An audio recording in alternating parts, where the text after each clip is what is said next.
Sejamos todos bem-vindos nesse encontro com o Evangelho, nesse encontro com Jesus.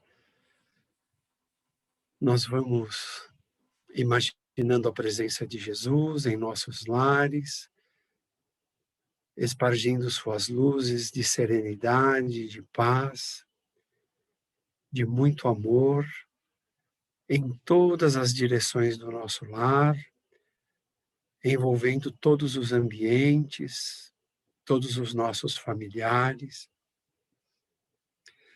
para que todos possamos permanecer harmonizados, tranquilos, serenos, bastante receptivos à mensagem desta noite, que possamos absorver o conteúdo que a Mônica vai trazer para nós e, sobretudo, que possamos começar a praticar esse aprendizado de hoje, com a presença do nosso querido mentor do Self, da equipe de assistência espiritual do Self. Nós vamos, então, envolvendo a Mônica, para que ela esteja e se sinta amparada, para que ela seja bastante iluminada e que todo o seu preparo aflore na sua mente, de forma tranquila, serena, para que todos nós possamos absorver o aprendizado de hoje. Que tudo permaneça em paz e serenidade, é o que pedimos a Jesus. Que assim seja, graças a Deus. Boa noite a todos. Que Jesus permaneça em nossos corações, nos dando essa força que precisamos, né? E nós passamos agora o nosso ano, onde muito se foi falado sobre Jesus. Comemoramos a Páscoa. E a Páscoa, né, é uma cerimônia muito antiga, que começou lá com os judeus, né, uma festa tradicional dos judeus, que celebra, né, a passagem desse povo de uma condição de escravos a libertos. Então, a Páscoa se volta lá 3.500 anos, né, antes de Cristo, quando Moisés conseguiu a libertação do povo hebreu, que era escravo dos judeus, dos egípcios. A primeira Páscoa, ela aconteceu ainda com esse povo cativo, porque o que marcou? Moisés, ele foi até o Egito pedir ao faraó a libertação desse povo. E o faraó, nós aprendemos que ele não deixava, e aí tiveram as 10 pragas, e após a 10ª é que o faraó libertou o povo hebreu. A primeira Páscoa dos hebreus foi comemorada ainda como escravos antes do acontecimento dessa 10ª praga. Por quê? O que dizia essa 10ª praga? Que Deus, né, iria, então, vamos entender que a Bíblia é uma linguagem figurada, que iria matar todos os primogênitos dos hebreus, dos egípcios.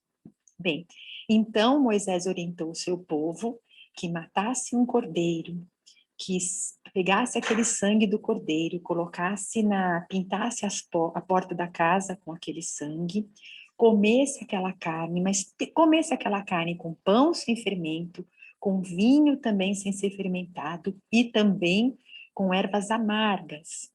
E o que sobrasse daquela comida, eles queimassem. E naquela noite, à meia-noite, passaria um anjo por ali, né, o anjo da morte, e levaria todos os primogênitos dos egípcios e daqueles que não tinham feito esse ritual. Bem, depois disso tudo, com a concretização, não é, desse acontecimento, o faraó permitiu com que aquele povo fosse libertado, e aquele povo, quando saiu do território do Egito passando pelo Mar Morto, né? Aquela travessia em direção a Canaã, significou realmente aquela libertação, não é? Aquela travessia. E a partir de então, esse povo começou a comemorar todos os anos, naquela época, a festividade dessa libertação. O calendário judeu é diferente do nosso. Eles comemoram, são regidos pelo ciclo da lua e do sol. Então, a Páscoa deles foi lá pelo dia 14, 15, que eles falam de Nissan. E aí, então, toda essa região, nessa época, é comemorada a Páscoa dos judeus, que algumas vezes coincide com a Páscoa dos católicos. Bom, essa tradição, então, da libertação do judeu, nós temos que também entender que, não só como assim, pensar, o povo foi libertado da escravidão, mas vamos ver que havia uma conotação também de um povo que precisava ser liberto também de tantas outras coisas. Então, não só é comemorada essa parte física, como também, como os judeus, como esse povo, quando saiu dali, daquela região, era um povo que vinha carregado de quê? De mistura de culturas, porque muitos já estavam seguindo, não é? O culto de vários deuses por conta da influência de tantos anos, né? Lá ali, de séculos ali de escravos dos hebreus. E um povo ainda, né, que precisava de ser burilado. Então, Moisés trouxe a todos, através da sua mediunidade, aquelas normas de conduta, que foram, então, conhecidas como Decálogo ou 10 Mandamentos. Então, a Páscoa é comemorada não só como esse efeito da passagem, como também a chegada, não é, dessas leis que vieram dar um novo sentido para a educação daquele povo. Então, imagina, 3.500 anos de tradição dessa Páscoa dentro desse povo judaico, então uma festa muito, muito importante. A história do povo hebreu registra longos períodos de escravidão, muito período de escravidão, com alguns períodos de liberdade. E a escravidão não é fácil para ninguém, e ainda mais para um povo como o judeu, um povo hebreu, né, que antes era hebreu, depois se transformou em judeu, um povo muito orgulhoso. E por que você fala? Porque é um povo orgulhoso. Emmanuel, no livro A Caminho da Luz, e também Edgar Armond, né, contam que na formação, né, das grandes civilizações, o povo hebreu é um dos povos, né, que teve a sua formação feita por espíritos vindos de um outro orbe, os degredados de Capela. Um orbe que passava o quê?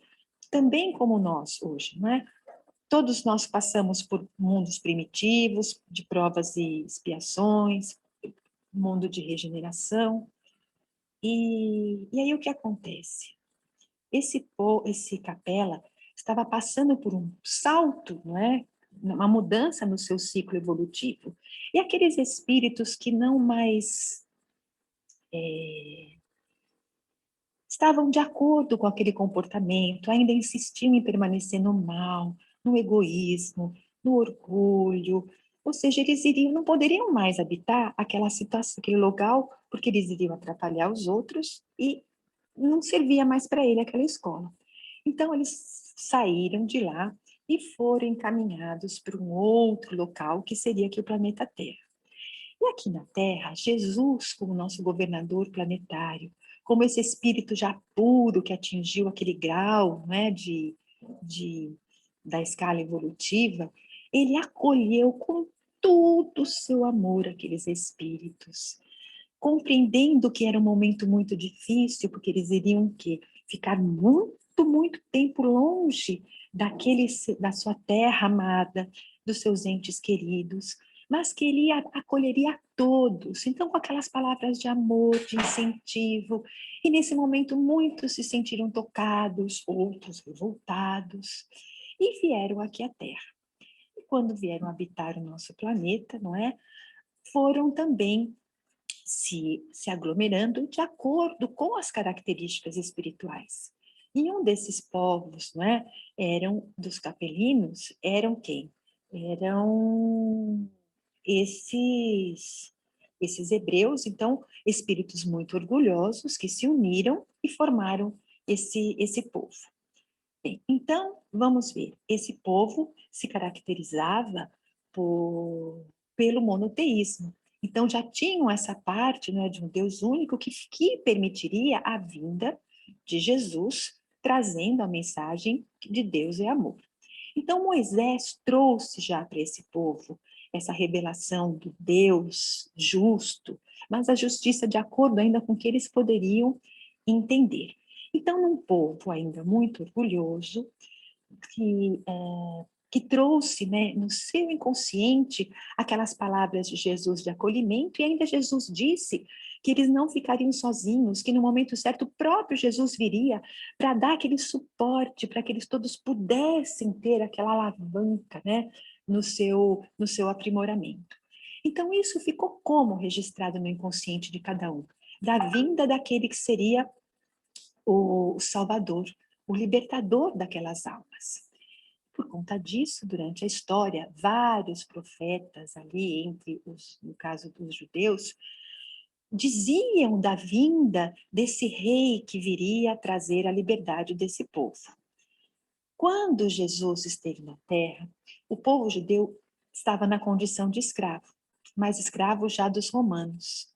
Então, eles também estavam vivendo aquela situação triste e as escrituras diziam que estava se aproximando a vinda do grande Messias, não é?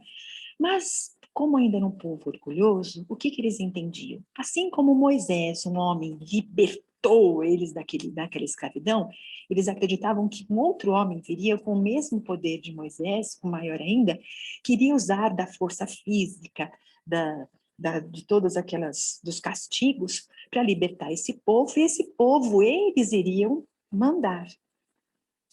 Mas as escrituras já diziam o contrário. As profecias falavam que o Salvador seria manso e que a liberdade não seria desse poder transitório, mas a liberdade do Espírito. Nós iríamos nos libertar do mal que trazemos em nós. Roma era diferente dos outros países que conquistavam, ela permitia que os seus povos dominados mantivessem suas tradições culturais, religiosas. Então, ali a Páscoa continuou sendo comemorada da mesma maneira pelos judeus. E Jesus era judeu, e desde pequeno comemorava essa tradição do seu povo. Então, falamos tudo isso para entender, não é? O contexto de Jesus, que Jesus então não veio, né, destruir nada, Jesus mantinha, né, toda a sua tradição, e nós chegamos então à comemoração da Páscoa do ano 33 da nossa era. E os judeus, né, costumavam muitos a se dirigirem para Jerusalém para as comemorações, onde tinha um grande templo, onde eles iriam realizar aquelas festas que duravam 7 dias de comemoração da Páscoa. Então, Jesus convida todos os seus discípulos para irem até Jerusalém para as festividades da Páscoa. Os evangelhos registram que quando Jesus se aproximava de Jerusalém, ele para, ele olha para a cidade e ele chora. Chora já prevendo o sofrimento que aquela cidade passaria no futuro, né? E quando está chegando ali em Jerusalém, ele vê um jumento, um burriquinho ali, e ele pede para que seus discípulos peguem aquele jumento, que ele deveria entrar na cidade montado naquele jumento, para que as profecias se cumprissem. Então vamos lá. Jesus já estava pregando há 3 anos. Muitos já acreditavam que ele era o Messias. Outros estavam na dúvida e outros tantos não acreditavam de jeito nenhum. Então, ele precisava fazer com que aquilo tudo que era escrito se cumprisse. E lá em Zacarias, né, um profeta que está lá no Antigo Testamento, no capítulo 9, ele diz assim, para que Jerusalém exultasse, que ficasse muito alegre, porque iria chegar até ela, né, o rei, e o rei chegaria lá, e como é que seria esse rei? Seria justo, vitorioso, humilde, montado sobre um jumento. Então, estava escrito isso. Mas vamos entender também por que que Jesus chegou, então, montado num jumento. Qual que era o símbolo desse jumento? Ora, Jesus, então, já desde a sua vinda, ele já foi nos ensinando sobre os valores morais, sobre a nossa humildade, não é? E aí, então, o que que significa o jumento? Na tradição do, dos do Oriente ali, o jumento é o símbolo de um animal da paz. Então, Jesus chegou montado em um jumento, e quando ele entrou na cidade, aquele povo festivo que acreditavam na vinda do Messias, e outro vendo aquele tumulto todo, já começou a fazer uma grande festa, né? E aí, eles lançaram roupas e até galhos, né, de árvores, e quando Jesus passava, eles também entoavam hinos, cantos dos salmos, né? Dando glória a Deus, rogando a Deus prosperidade e louvando, dizendo: bendito seja aquele que vem em nome de Javé, que é o nome de Deus, né? Que de Javé, não é? Da casa de Javé abençoa. Então aquele povo reconhecia o Messias, aceitava o Messias e prestava essa homenagem. Então, por que tudo isso? Vamos entender esse símbolo. Então, o jumento, né, na tradição do Oriente até do judaísmo, um animal que representa a paz. Então, para eles, lá nas tradições, dizem que quando um rei chegava montando a cavalo, com sua imponência, ele queria a guerra. E se esse rei entrasse num povoado montando um jumento, significava que ele procurava a paz. Então, veja bem, já nas escrituras, dizendo que o rei, que o Messias entraria montado num jumento, eles já sabiam que ele viria trazer o quê? A paz, que ele não seria um guerreiro. E outra coisa, nos costumes ali do Oriente, quando eles recebiam a visita de uma pessoa de muita honra, as pessoas jogavam, então, folhas de árvores ou até peças de roupa para que aquela pessoa pudesse passar, como se fosse uma homenagem, reconhecendo que aquela criatura fosse realmente de uma grande honra. Então, aí mostrando também, não é? E está lá no Evangelho de João, que... mais baixo. Falando também no Evangelho de João, que, que aquele povo estava honrando a figura de Jesus, jogando, né, aqueles ramos de palmeira, e esse acontecimento que ficou depois sendo comemorado pelos católicos como o Domingo de Ramos. Então, é um símbolo, né, de triunfo, de vitória, e que aparece ali no Levítico, no Apocalipse. Então, veja bem, nós temos um povo que reconhecia Jesus, um povo que prestou honras para Jesus e o recebeu. Então, isso tudo causou muito entusiasmo nos discípulos, porque eles ali se reuniram, não é, com Jesus no cenáculo, para fazer aquela ceia da Páscoa. E essa ceia da Páscoa, o que eles faziam?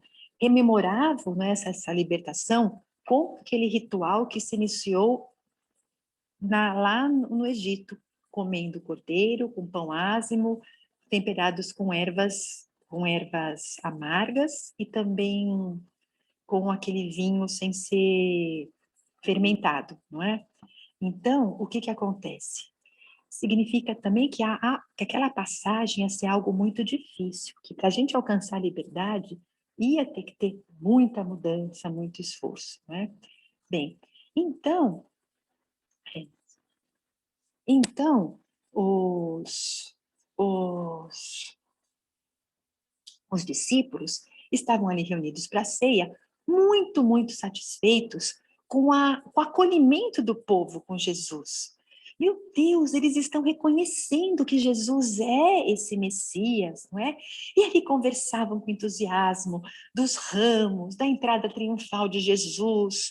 Ai, que alegria, não é? E Jesus esperou aquele entusiasmo todo passar, e muito sério.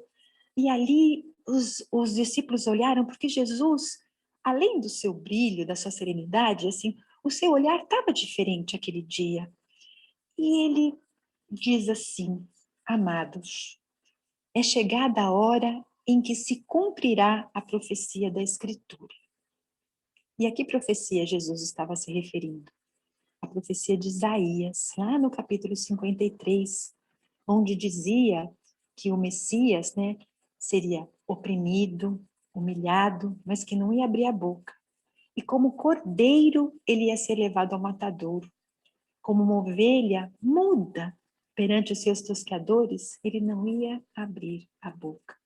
Então, já mostrando que o Messias não iria ser entendido, iria ser levado ao holocausto pelo seu próprio povo. Então, é a essa profecia que Jesus se referia. Humilhado, ferido, né?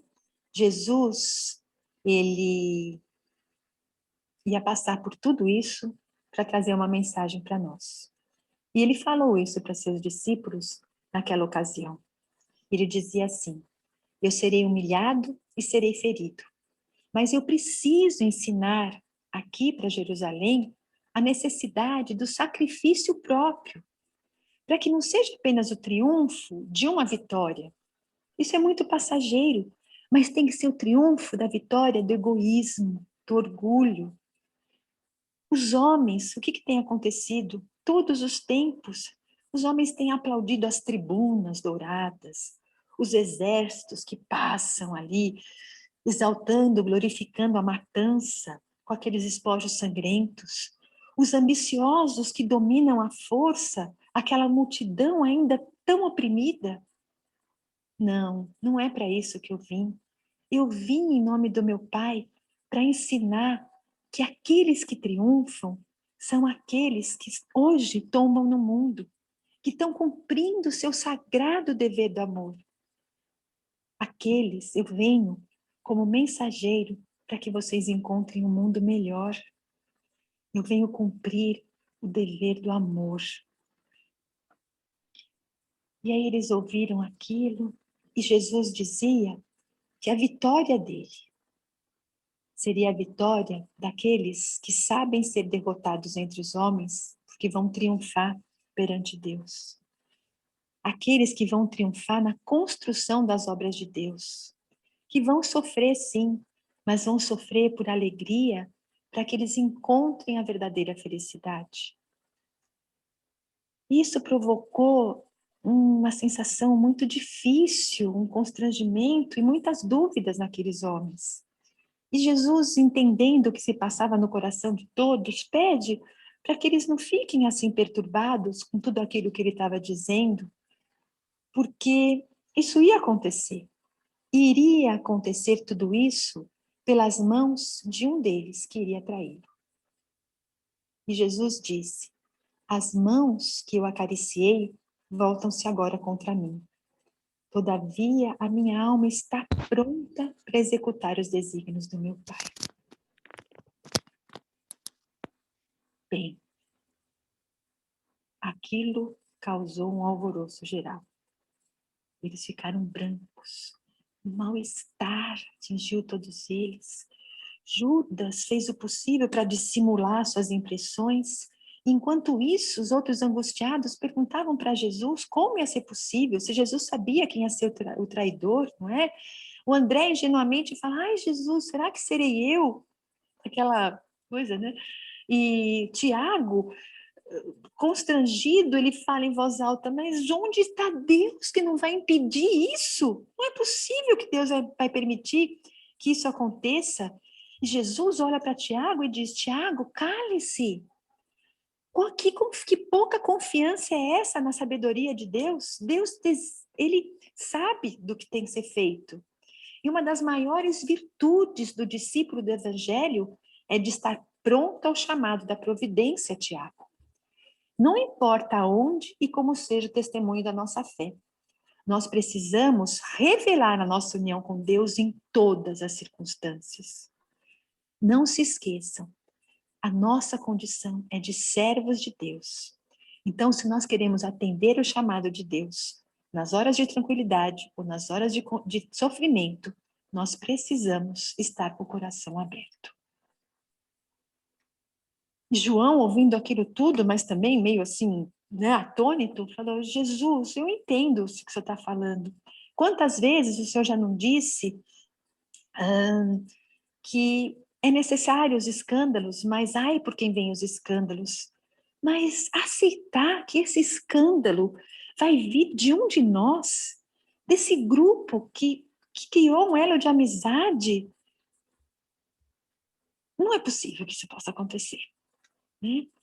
E Jesus olha com todo carinho e diz: João, é verdade,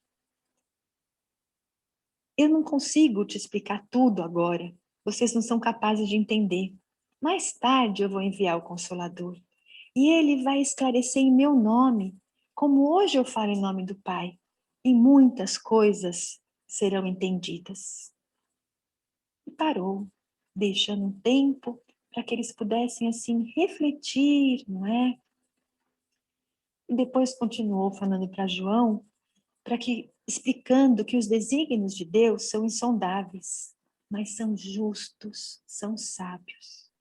O escândalo, sim, vai desabrochar no círculo dele, num círculo amado, mas isso vai ser importante, porque vai servir de lição para todos aqueles que vierem depois disso que aconteceu e que trabalharão em serviço do Evangelho. Todos vão entender, vão compreender que para atingir a porta estreita da renúncia, muitas vezes vão precisar encontrar o abandono, a ingratidão, o desentendimento dos seres mais queridos, o sofrimento e a dor.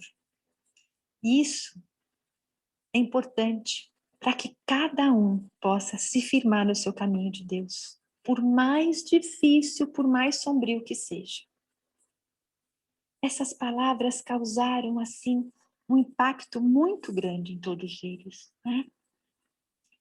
E durante toda aquela reunião, eles todos refletindo, e aí chega um momento onde Jesus pega o pão ázimo, né, aquele pão sem fermento, levanta aquele pão, corta, reparte entre todos e diz, e pega o vinho, né, diz: tomai e comei, este é o meu corpo. Em seguida, pegando, né, aquela tacinha de vinho, ele diz: bebei, porque este é meu sangue. Dentro do Novo Testamento, que irá confirmar as minhas verdades, as verdades de Deus. Os discípulos pegaram, beberam, olharam sem entender nada, e aí Pedro, então, né, resolve perguntar: Jesus, o que isso quer dizer com isso, né? Comer e beber, esse é meu corpo, esse é meu sangue. E com muita emoção, Jesus disse: amados, está muito próximo o nosso último instante de trabalho junto. E eu quero que vocês entendam os meus conselhos, as minhas recomendações de amor, que eu fiz desde o primeiro dia que estivemos juntos. Eu quero que vocês entendam que este pedaço de pão significa o banquete do Evangelho. E esse vinho é o sinal do espírito renovador dos meus ensinamentos. O pão e o vinho vão constituir o símbolo dessa comunhão perene, nesse ideal de amor com que estaremos juntos até o último dia. E todos aqueles que quiserem compartilhar conosco através do tempo desse pão eterno do Evangelho, desse vinho sagrado da alma que são os ensinamentos, terão o espírito fecundado pela luz gloriosa do reino de Deus. Jesus foi preso, crucificado, e durante toda aquela reunião ele disse, não é, que ele iria voltar 3 dias depois. Então prometeu que ele iria ressuscitar. Jesus viu a traição de Judas, falou da negação de Pedro, e mesmo assim continuou amando a todos de igual maneira, entendendo que cada um estava fazendo o que podia no momento. Jesus, após 3 dias do seu sepultamento, ele reapareceu, né, em espírito. Hoje na doutrina espírita sabemos que materializado, passou 40 dias com todos eles, orientando todos os seus discípulos sobre as suas atividades futuras. E esse momento da crucificação, da ressurreição e da ascensão de Jesus ficou marcada na história, e os cristãos, especialmente os católicos, né, eles deram a esse episódio também o nome de Páscoa, porque aconteceu durante o período da Páscoa dos judeus. Então, o que é importante para nós lembrarmos desse episódio, falarmos da Páscoa? Porque Páscoa falam em ressurreição, mas é lembrar, falam do pão, falam do vinho, como símbolos, mas sem pensar nesse significado que Jesus quis dar. Esse símbolo de nós nos unirmos a Jesus, como ele disse, de dando o nosso testemunho com as situações difíceis que nós vamos passar. E o maior exemplo de Jesus na ressurreição é mostrar para todos nós que não existe a morte, que a morte é apenas do corpo. E nesse momento doloroso que a humanidade passa, onde muitos afetos nossos estão retornando para a pátria espiritual pela Covid, então não vamos deixar o nosso coração se contaminar pela revolta. Como disse Jesus, não é, a Tiago e a João, vamos entender o porquê das coisas. Na época eles não poderiam, mas hoje com o Consolador nós entendemos, né? Nós estamos o quê? Apenas de passagem aqui na Terra. A nossa verdadeira vida é a vida espiritual. E aqui a Terra é um local de aprendizado, de transformação. Nós somos espíritos que temporariamente estamos utilizando um corpo material enquanto estamos estagiando aqui na Terra. Já existíamos antes de vir para cá, e essas nossas várias passagens pela Terra vão funcionando para a gente entender o porquê das coisas, como disse Jesus, para desenvolvermos essa nossa capacidade de melhorarmos, e através do Evangelho, que é o caminho que nos conduz a Deus. Então, nós existíamos antes de estarmos aqui na Terra e vamos continuar a existir depois. A morte é apenas o término da vida biológica, meu Jesus. O término de um ciclo. Somos imortais. E o nosso destino qual é? Sermos espíritos de luz. E esse projeto que Deus fez para a nossa vida, de sairmos de simples ignorante ao espírito de luz, nós vamos construindo através das reencarnações sucessivas. A cada existência aprendemos, desenvolvemos potencialidades e sujeitos à lei da ação e da reação. Vamos compreendendo os ensinamentos de Jesus, que através do Evangelho nos trouxe as leis divinas. Essas leis, que cumprindo essas leis, nós vamos sendo mais felizes. Então a morte não existe. Dói demais, porque é difícil, né? A gente se separar de quem a gente ama. É difícil a gente se separar numa situação tão triste, né? De uma doença que vem tão rápido, retorna para o plano maior assim. Mas não vamos dizer que estamos perdendo um ente querido. Ele está retornando para a pátria espiritual. Ele continua vivo em outra dimensão. É uma separação momentânea de corpo, mas o amor nunca se separa quem se ama. E os espíritos dizem que nós não iríamos aguentar essa separação. Então nós não percebemos, mas durante o sono muitas vezes somos levados a encontrar com esses entes queridos para que possamos trocar, não é, o nosso amor, matar saudades. E Jesus, com a ressurreição, né, que ele quis mostrar é isso, que continuamos vivos, sim. Ele ficou 40 dias com o corpo perispiritual, mas ele disse que ele continuaria no meio de todos. Não estamos vendo, mas sentimos.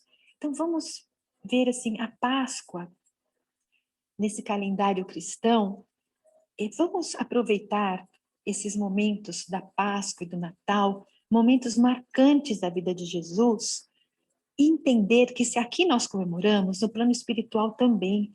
Então vamos aproveitar e abrir o nosso coração para receber todo o amparo de Jesus, dos benfeitores amigos, que vêm nos fortalecer. Vamos ver nessa ressurreição a oportunidade de nós renascermos. De nós renascermos o quê? Nós estamos, não é, passando por essa situação difícil, e por mais que a gente tenha compreensão, quantas vezes o nosso coração fica apertado, porque agora, vivendo mais próximo dos nossos entes queridos, nós percebemos que muitos não estão sabendo lidar direito com a situação e acabam se desviando para caminhos inadequados, e a gente sofre com isso. Então temos que aprender o quê? A confiar, a orar confiando, não a orar com o coração apertado, sem ser assim, ai, não, será que vai acontecer? Deus é Pai, Deus está no comando. Quando Jesus disse que ele teria que ir e dar aquele testemunho, ele não falou para os seus discípulos? Deus sabe o que está fazendo. Então vamos confiar em Deus. Não podemos compreender e saber o porquê de tudo, mas um dia teremos condição de entender. Mas vamos saber que Deus é Pai, que a morte não existe, a separação é momentânea e que estamos juntos, unidos pelo amor. E vamos nos unir agora com Jesus. Vamos deixar com que essa onda de amor, de recordar Jesus nesse período da Páscoa, fique conosco todos os dias.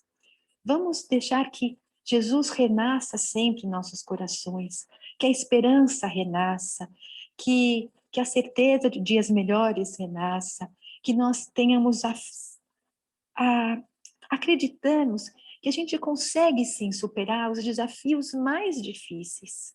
Jesus já falou tudo isso naquela reunião com os discípulos e volta hoje através dos seus ensinamentos que estão lá no Evangelho segundo o Espiritismo, através, não é, do Espírito Verdade a nos falar. Então tenhamos assim essa força, não é? Que esse sentido dessa renovação seja essa renovação nossa interior. O Espiritismo fala da reforma íntima, que essa melhora nossa. É por isso que nós estamos aqui, para melhorar. E nessa hora do testemunho é que nós vamos realmente mostrar que somos capazes de melhorar. Não é fácil, dói, mas é a hora da paciência, é a hora da tolerância, é a hora da fé, é a hora de buscarmos na nossa oração sincera, recebermos o amparo divino. É a hora de nós também emitirmos vibrações amigas e recebermos vibrações desses espíritos amigos para nos fortalecer. É a hora de nós convivermos, é a hora de trabalharmos. É a hora, então, de, quando ouvirmos, né, falar, o católico que mora e põe vinho, mas é lembrar disso, dessa nossa conexão com Deus. Fazer o bem é fácil, né? Comprar, levar alimento, distribuir, ajudar, mas fazer essa renovação nossa, né? Essa mudança interior, trabalhar com o nosso orgulho, com aquela dor, com aquela angústia, essa é a tarefa difícil. É esse sentido da renovação que nós temos que trabalhar. E Jesus está conosco. Ele disse aos discípulos que ele estaria conosco. O que significa até o último dia? Até o tempo que for necessário. Ele sempre, sempre estará conosco. É uma forma, né? Uma figura de linguagem. Nós um dia seremos como Jesus, porque esse é o destino, essa é a lei de Deus. Simples para sermos puros, como Jesus é.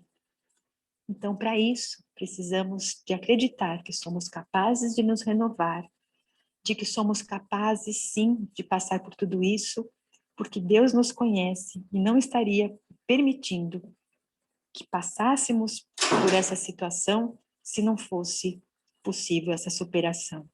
Então, é buscar no Evangelho, buscar no exemplo desses discípulos, no exemplo de tantos que seguiram a Jesus, a força para fazermos também a nossa parte. E é isso que nós desejamos, né? Que Jesus esteja Na verdade, que nós possamos estar sempre com Jesus, que nós possamos nos fortalecer e em cada frasezinha ouvir aquele chamado, ouvir aquele conselho, aquela orientação, aquele impulso, né, dizendo: você pode, você é capaz, você é filho de Deus. E se estamos passando por situações difíceis hoje, é porque no passado, às vezes, percorremos caminhos não tão adequados e agora, para a gente voltar para a rota, é preciso de um pouquinho de sofrimento. E é o sofrimento que nos faz buscar Deus. Então, aqueles que estão com seus corações feridos porque se despediram dos seus entes queridos, a mensagem de consolo, de esperança, que a separação é momentânea, que logo estaremos juntos, porque o amor não é destruído jamais, jamais, jamais. E que essa mensagem de consolo, de fé, de esperança possa ser espalhada para todos esses corações aflitos, que nesse momento não tem o consolo do Evangelho. Porque se não for o consolo do Evangelho, essa certeza de que de que Deus, em sua bondade, de que Jesus, em sua misericórdia, estão no comando, a gente fica louco. E é isso que nos dá essa certeza de que nós vamos continuar, de que vamos vencer, de que esses momentos permitem para a gente aquele respirar, aquele bálsamo de energia para recomeçarmos, renascermos tantas vezes quantas forem necessárias. Que Jesus esteja presente não naquela forma da cruz, como lembram, né, na Páscoa, mas como naquela forma da ceia, distribuindo, né, o pouquinho dele, que já é muito para todos nós. Um beijo no coração de todos e uma boa noite. Obrigado por relembrar essas riquíssimas lições, né? A primeira que fica bem claro é para não nos torturarmos quando não conseguimos fazer uma coisa boa, ou se por acaso fizermos alguma coisa errada. Porque Jesus disse a Pedro que ele negaria. Jesus disse a Judas para cumprir o que ele precisava cumprir. Então Jesus já sabe, antes de errarmos, que na nossa grandeza moral, espiritual, ainda podemos errar. Crescemos moralmente e espiritualmente, mas ainda somos frágeis, né? Às vezes os ouvidos interpretam errado, às vezes os olhos interpretam errado, e às vezes as palavras saem erradas. Às vezes os nossos movimentos são equivocados. Então, quando Jesus já antecipa Pedro, já antecipa Judas Iscariotes, é uma lição para nós de que, ainda que erremos, levantemos a cabeça. Se der para consertar, conserta. Se não der, se prepara e um dia terá que consertar. Essa é a lei. Mas não é de Jesus, é a lei de Deus.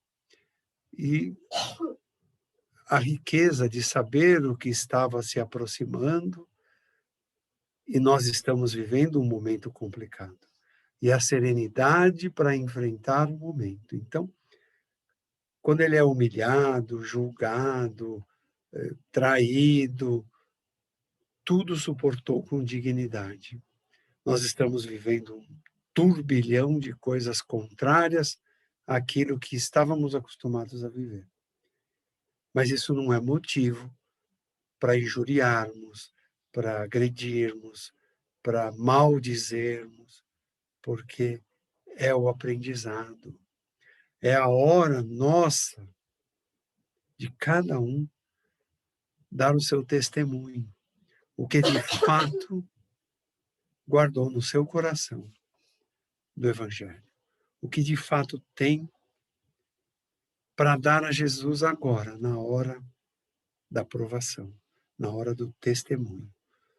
Os dias são pesados, serão, mas é a fase final de um mundo onde o mal predomina. A fase de que o bem predomina já está acontecendo. Já há lugares no planeta que são mais felizes do que outros. Já há povos, já há culturas mais avançadas. E há também as mais atrasadas. Mas não nos importa onde estamos, se na mais adiantada, na mais atrasada. Importa se estamos moralmente mais adiantados ou ainda rebeldes, crucificando Jesus, malhando Judas. São tantas as lições, são tantos os enviados de Jesus para nos ajudar,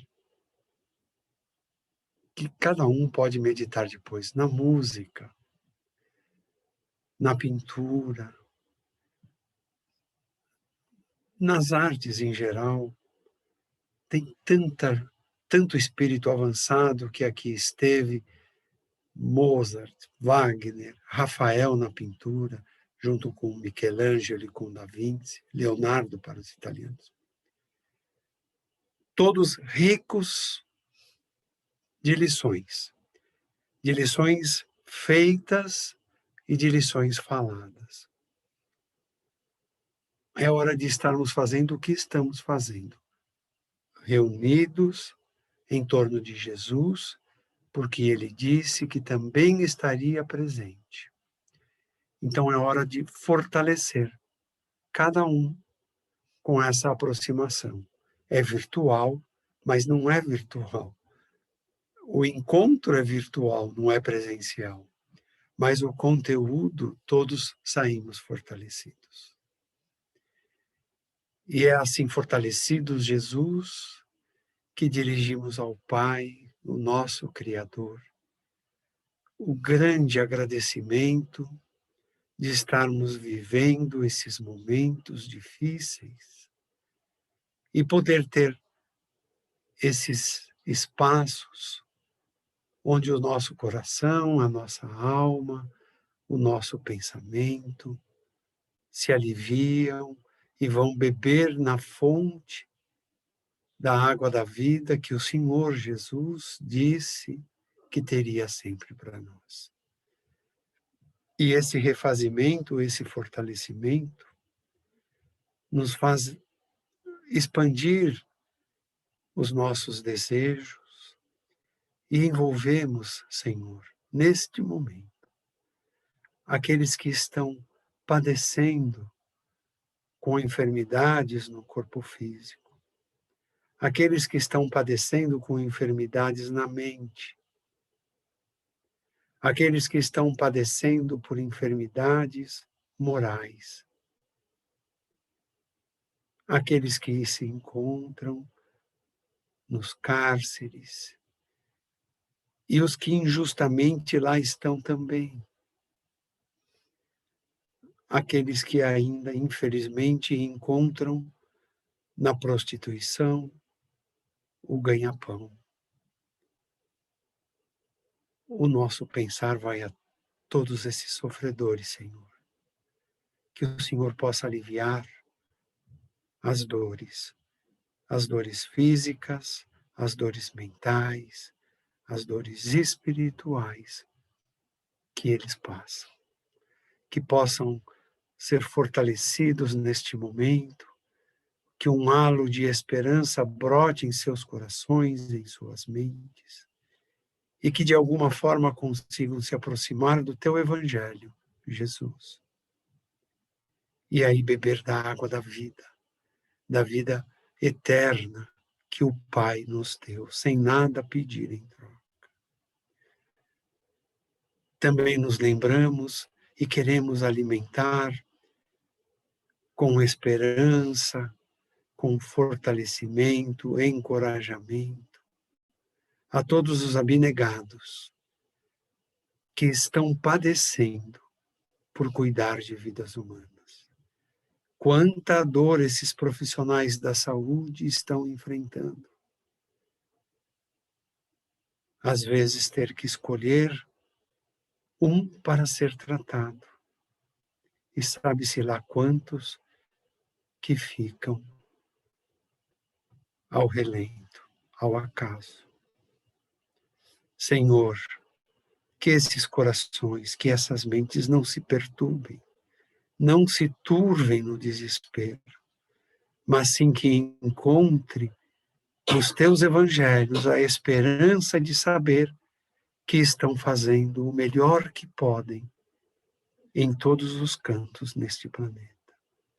E todos aqueles que sustentam o trabalho desses profissionais da saúde, limpando, higienizando, produzindo alimentos, transportando medicamentos, pessoas, alimentos, que trabalham com a segurança, com as portarias. São tantas almas abnegadas, Senhor, que possam receber agora um bálsamo para suavizar os momentos tristes que enfrentam e, sobretudo, a coragem e a força para seguirem com suas missões. Quanto a nós, Senhor, te agradecemos pelo lar que temos, pela família que fazemos parte, por essa família nesse encontro que temos semanalmente. São tantos agradecimentos, Mestre, que vamos nos perder esquecendo algum. Para nós é só agradecimento. E assim, Senhor, permita fiquemos com a tua paz nesta semana e que possamos assim nos reencontrar na próxima terça-feira. Que assim seja, Senhor. Graças a Deus.